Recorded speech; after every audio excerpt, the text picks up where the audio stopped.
Terima kasih Anda masih bersama kami dalam Berita Papua hari ini. Untuk Anda yang baru saja bergabung, akan kami sajikan kembali 3 berita utama.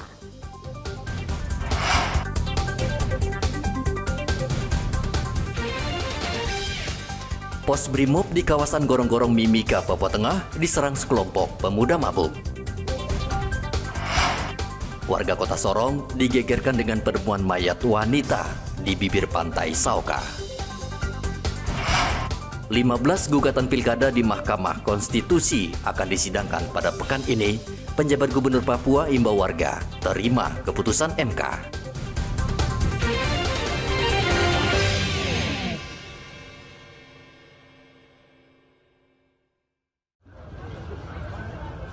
Ikan laut menjadi lauk primadona bagi masyarakat Papua Barat Daya, khususnya warga Kota Sorong. Ketersediaan ikan laut yang cukup mulai dari pasar ikan hingga ke sistem penyimpanan yang baik menjadi poin penting. Kepala Dinas Perikanan Provinsi Papua Barat Daya, Absalom Salosa, mengusulkan lauk yang digunakan dalam program makan bergizi gratis menggunakan ikan segar karena stoknya yang melimpah. Kami mendukung dan mengamankan kebijakan Pak Presiden, khususnya sektor kelautan perikanan. Stok ikan kita tersedia. Ikan lagi musim, lagi melimpah sekarang. Di PP, di beberapa kapal yang masuk stok ikan melimpah banyak. Ditampung di poster yang ada sampai sampai Mei lah, bulan Mei baru berakhir musim ikannya. Artinya Papua Barat Daya lagi melimpah ikan ini sampai bulan Mei nanti. Kalaupun sampai Juni, Juli, Agustus kan ada kita punya klostor yang ditampung untuk mengantisipasi bulan semacam paceklik atau lagi angin, ombak atau bulan terang atau apa gitu. Ya stok di klostor sudah tersedia untuk menutupi bulan-bulan yang lagi tidak melimpah atau tidak musim ikan itu.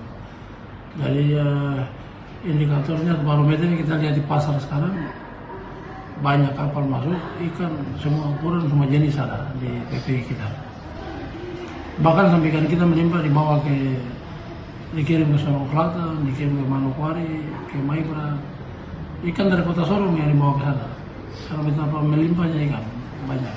Sementara itu, Dandim 1802 Sorong Letkol Angga Wijaya mengatakan dalam waktu dekat program makan bergizi gratis akan berjalan di Kota Sorong. Saya di sini sudah berkoordinasi, kemudian kami juga sudah mengecek segala kesiapannya. Jadi minggu ini kita akan finalisasi dan mudah-mudahan secepatnya akan dioperasionalkan. Kita upayakan mungkin minggu depan tanggal 13 ini sudah bisa beroperasional untuk melaksanakan kegiatan makan bergizi gratis kepada anak sekolah yang sudah terdata di tempat kami. Program makan bergizi gratis yang dijalankan oleh Badan Gizi Nasional hingga saat ini belum berjalan di seluruh tanah Papua karena masih berkoordinasi soal jumlah anggaran yang akan digunakan. Pembiayaan di Papua tentunya berbeda dengan wilayah Pulau Jawa karena tingkat kemahalan.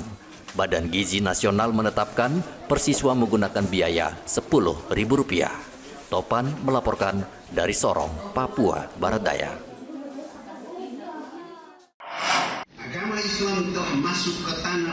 Ada yang menarik dalam seminar nasional tentang sejarah masuknya Islam di tanah Papua yang digelar Majelis Ulama Indonesia MUI Papua Barat beberapa waktu yang lalu.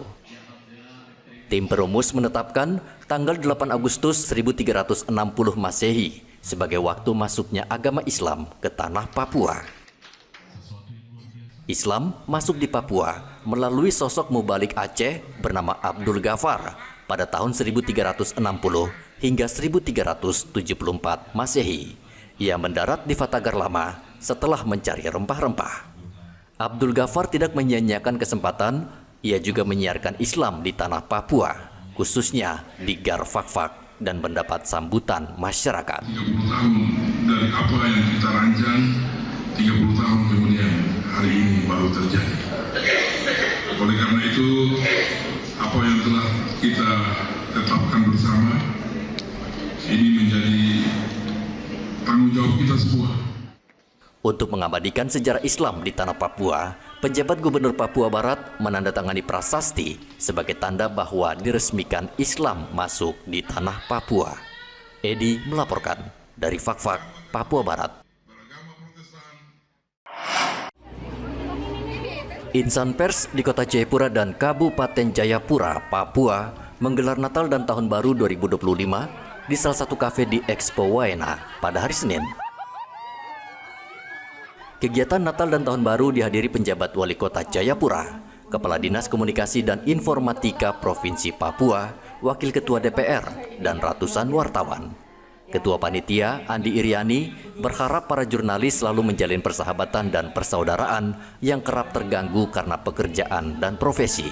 Yang panitia justru dari Muslim. Ini udah menjadi tradisi kita. Jadi ketika Natal, kami yang Muslim yang akan menjadi panitia, begitupun sebaliknya ketika halal bihalal, nanti teman-teman Nasrani yang akan menjadi panitia. Kami dari panitia sangat berharap semoga kiranya ini dapat menyatukan kembali hati kita, merekatkan hubungan silaturahmi kita, persaudaraan yang mungkin di waktu-waktu kemarin itu sempat terputus gara-gara pilkada nih. Mungkin ada yang berbeda pandangan, berbeda pilihan, saling tidak tegur. Ya mungkin inilah momen, di momen Natal kali ini untuk kita kembali menyatukan hati kita. Kita kembali bersama-sama saling menopang, saling mendukung di setiap kerja kita sebagai jurnalis di tanah Papua. Ketua Jaringan Media Siber Papua, Rian Tonai, mengatakan jurnalis ke depan harus lebih profesional dalam bekerja. Apalagi tantangan digital saat ini membutuhkan kerja yang cepat dan akurat. Harapan saya sebagai Ketua JMC Papua, jurnalis di Jayapura harus terus bekerja profesional ya. Apalagi di era digital medsos saat ini yang banyak hoax, media-media dan bahkan jurnalis harus bekerja sesuai dengan kode etik jurnalistik. Kegiatan Natal dan Tahun Baru ini juga menjadi refleksi bagi wartawan agar selalu bekerja dengan kode etik dan undang-undang pers di tengah banyaknya berita hoaks di media sosial, sehingga menjadi tugas wartawan meliput berdasarkan fakta. Hendra melaporkan dari Kota Jayapura, Papua.